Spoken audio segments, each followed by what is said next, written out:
जय हिंद दोस्तों, यूपीएससी 9 में आपका स्वागत है। बात करने वाले हैं एसएससी आंदोलन की। एक ऐसा महाआंदोलन जो सरकार की शिक्षा व्यवस्था की, सरकार की शिक्षा नीति के खिलाफ है। शिक्षा में सुधार की बहुत भरपूर ज़रूरत है, शिक्षा में क्रांति की ज़रूरत है दोस्तों। यह आंदोलन दोस्तों 31 जुलाई 2025 को एसएससी के जो बहुत ही प्रतिष्ठित प्रतिष्ठित जो अध्यापक हैं उनके द्वारा चलाया गया दोस्तों। एक्चुअल में आंदोलन नहीं था, उन्होंने अपना संदेश भेजने की, उन्होंने अपना मैसेज देने की बात कही सरकार के साथ, लेकिन सरकार ने उस आंदोलन को एक रूप दे दिया। प्रशासन ने उनके साथ बदसलूकी की, प्रशासन ने अध्यापकों को गिरफ्तार कर लिया दोस्तों।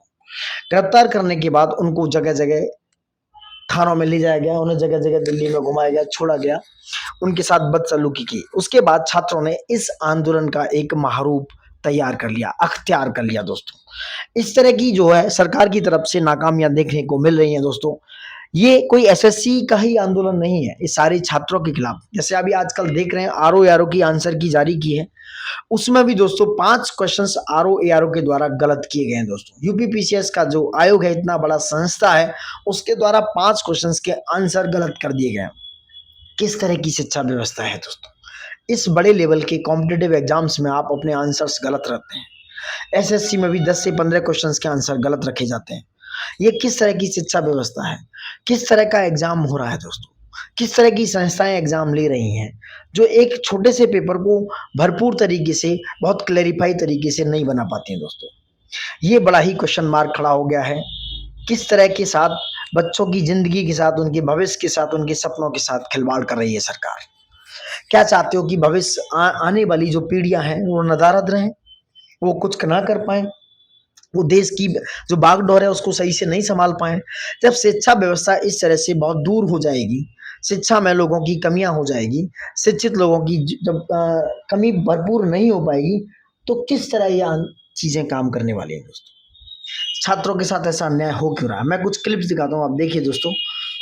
पर ऐसे इंसान ने रखा है जो बुजुर्ग महिला है ना, जिनके ऊपर करीब 60-65 साल है, उनकी वीडियोस के बाद वायरल है, उनको लत देके बिठा रखा है कि कोई इधर आए तो अरे व्यवस्था तो ऐसी सुधारों की लगेगी, परीक्षा हो रही है। अब ये सारी की सारी चीजें देखने लग रहा है। एग्जाम दिया था बेटा तुमने? आज इधर आओ मेरे पास। क्या कहना था, क्या हुआ? सर कल गुरु हरगोविंद में सेंटर था मेरा, 5 बजे तक वहाँ पे लाइट नहीं आ रही थी। वहाँ पे 5:30 साढ़े 5 बजे तक तो एंट्री चालू हुई थी। एग्जाम चालू हुआ, 15 मिनट एग्जाम हुआ, फर्स्ट स्टेशन मेरा पेपर हुआ, मैंने पहला स्टेशन दिया। माउस काम करना सब एक साथ बंद हो गए, माउस काम करना हैंग हो गया, सिस्टम हैंग हो गया। ये बोलते हैं कि 5 मिनट रुकिए, हम वापस चालू करते हैं। वापस चालू करने के बाद ये बोलते हैं कि सर हम आपका 0 से शुरू करेंगे, मतलब 60 मिनट से, जिसमें 15 मिनट पहले पेपर दे दिया। और शिक्षकों को आपको बताऊंगा बस पे बिठा के घुमाया जा रहा है, वो दिल्ली भ्रमण करा रहे हैं।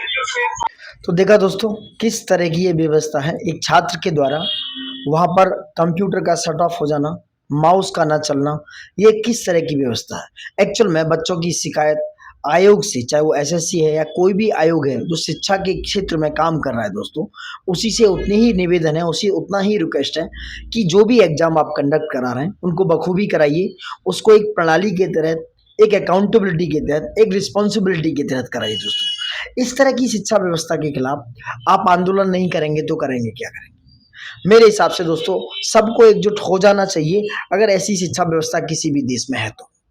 ठीक है, और भी बात कर लेते हैं कि छात्रों के साथ बहुत सारे हमारे जो महान नेता हैं, एपीजे अब्दुल कलाम का कोट है, शिक्षा का उद्देश्य कौशल और ज्ञान को बढ़ाना है, ना कि सिर्फ डिग्री देना। विवेकानंद ने कहा है कि शिक्षा वह है जो हमें जीवन जीने की कला सिखाए। यहाँ पर आप कलाएं सीख रहे हैं क्या? भाई ऐसी शिक्षाएं नहीं चाहिए दोस्तों, ऐसी शिक्षाएं नहीं चाहिए। अगर शिक्षा ऐसी है, इस तरह की व्यवस्था है, तो आप कहाँ जाके एडजस्ट करेंगे? छात्रों को एकजुट हो जाना चाहिए। सोशल मीडिया और लोकतांत्रिक तरीके से अपने प्रश्न पूछने का उनको भरपूर राइट है। संविधान तरीके से, संविधान के दायरे में रहकर आप अपने जवाब मांग सकते हैं, अपनी अकाउंटेबिलिटी के बारे में पूछ सकते हैं कि सरकार रिस्पॉन्सिबल है या नहीं है, या अकाउंटेबल है या नहीं है। अन्याय के खिलाफ एकजुट होकर संवाद कीजिए दोस्तों, ये मेरा कहना है कि अगर कहीं भी अन्याय है, शिक्षा का मेन बेस फाउंडेशन यही है कि अन्याय के खिलाफ एकजुट होकर आपको संवाद करना ही होगा दोस्तों। कुछ और क्लिप्स में आपको दिखा देता हूं दोस्तों, बने रहिए हमारे साथ। आज ये ले लो, तो बोले ऐसा कुछ नहीं है, हम शेड्यूल तो 10 दिन पहले बता देते हैं। और मैंने अपना एग्जाम्पल क्या करें बाबूजी, मैं जब पेपर देने जाता था 3 साल सीजीएल भी निकाला मैंने, तो मैं स्लीपर भी नहीं मिलती थी, धक्के खा के जाता था। तो उनका ये है कि बच्चे भी धक्के खा के जाए, फिर गाड़ी का डिजिटल इंडिया, फिर तुम देश को आगे ले गए हो। वही अब हो रहा है और जो AI वाला ही लोगों ने सॉफ्टवेयर के AI से उसको उन्होंने बोला चलो ठीक है आपको बताए वर्जिन पेपर दे रहे हो, बल्कि वर्जिन पेपर है ये समझो, एक शब्द बता रहा हूँ, ये कैसा है तो अनटच है, जिसको किसी ने टच नहीं किया है क्वेश्चन को बिना टच किए बन गया। मैंने कहा एक पेपर का 5 सवाल गलत हो जाते हैं, बड़े ध्यान से सुनना, मैंने कहा एक पेपर में 10 सवाल गलत हो जाते हैं, बोले पेपर अनटच है, किसी और को टच कराएंगे कि चेक कराने के बाद तो गलत हो जाएगा, पेपर आउट होने के चांस है। आज आप देखना जो लोग हमारे पेपर बना रहे हैं वो अपनी मौसी के लड़के को भी बता दें, उनको भी नहीं पता ये पेपर किस एग्जाम में आएगा। आप एसएससी चेयरमैन से भी मेल करा रहे हैं, आपको क्या लगता है जो ये पूरा सुबह डीओपीटी वालों ने भी बोल दिया था कि मिलेंगे, फोन पे बात हो रही थी, बाकायदा नंबर आ रहे थे, ऐसे लग रहा था कितने सम्मान से बुलाया जा रहा है। तो आप शुरू सुबह से देख रहे हैं हर चीजों को और पहले से भी लगे हुए, इतना उम्मीद है कि आपके इस रिफॉर्म वाले आंदोलन से, इस मीटिंग से कुछ प्रभाव पड़ेगा या कुछ अंतर देखने को मिलेगा, कुछ सुधार होगा। जितना ज्यादा से ज्यादा बच्चे यहाँ आके बैठेगा तो इस सिस्टम को ठीक करके जाएंगे, क्योंकि इतनी कमियां है ना, जैसे हमने बोला माउस और कीबोर्ड, हाँ ये मानते हैं, थोड़ा सबको कैमरे के माध्यम से बताना चाहता हूँ कि ये 1 साल की भर्ती 3 लाख करोड़ का घोटाला है, और वक्त 3 लाख करोड़ के घोटाले आपकी नौकरी से 50,000 रुपए की उम्मीद कर रहे हैं, इतने बड़े बड़े स्कैम चल रहे हैं, ये एडमिट का आना इतना आसान नहीं है। अच्छा जो लोग शिक्षक का कार्य भी बता रहे हैं वो कह रहे हैं आपका काम तो शिक्षा देना है, आप लोग आंदोलनकारी बन गए हैं, और जो बिना पढ़े लिखे नेता है वो शिक्षा में पॉलिसी बना रहे हैं, एबीसीडी नहीं आती आगे दे रहा है। आपको पता होगा रेलवे में 500 रुपए फीस ले लेते हैं और कहते हैं 400 वापस करेंगे, कब वापस करेंगे ये 1 करोड़ लोगों की 400 रुपए फीस कर बैठे हैं। गलत सवाल पूछने पे 100 रुपए इसलिए लिए जाते हैं कि आप किसी सही सवाल को गलत ना बताएं, लेकिन अगर वो सवाल गलत ही है तो इनको 100 रुपए को वापस करना चाहिए। एक बच्चे जो 2,500 रुपए वसूल रहे तो इन्होंने कमाने का जरिया बना, अभी 100 रुपए और एक पेपर में हो गया है 20 क्वेश्चन गलत, यानी 2,000 एक बच्चा देगा फ्री में और कम से कम 1,000 देगा, 3,000 देगा, अच्छा सर इसीलिए हर क्वेश्चन आसान कर रहे हैं। हमारे टाइम पे एक भी गलत नहीं आता था, फिर 2 गलत आए, फिर चस्का लग गया।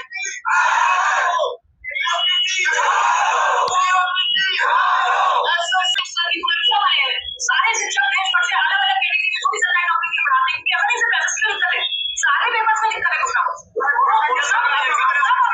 शांति आप यूपीटी मास्टर से अपनी बात रखेंगे, हमें ये समस्याएं हैं, इसके पास जाएगा, अगर नाटक है टीचर है बच्चा है किसके पास जाएंगे, इसके पास जाएंगे ना। आप देखिए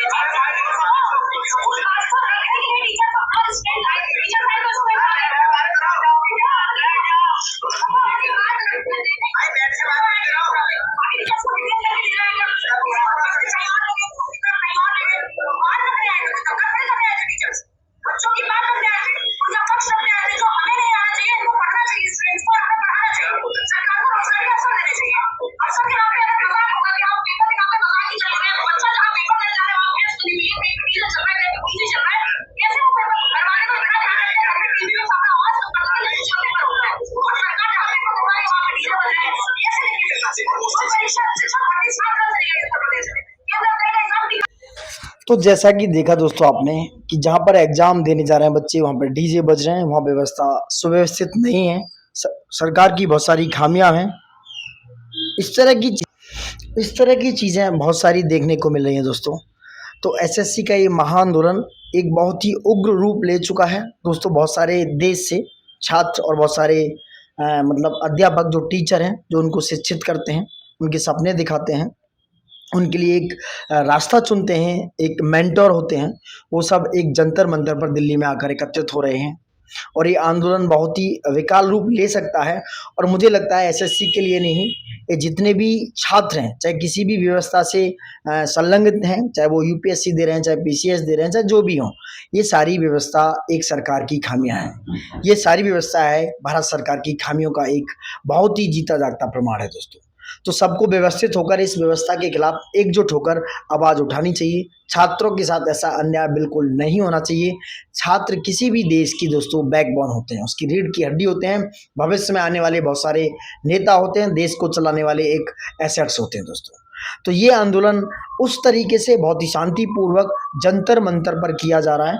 आप सभी लोग व्यवस्थित होकर आप अपना वहाँ पर समझ अपना पॉइंट ऑफ व्यू रख सकते हैं, अपना ओपिनियन रख सकते हैं कि एक्चुअल में शिक्षा व्यवस्था में क्या-क्या खामियां हैं और क्या-क्या कमियां हैं दोस्तों। जय हिंद। देखते रहिए हमारे साथ, लाइक शेयर सब्सक्राइब करना ना भूलिए। जय हिंद दोस्तों।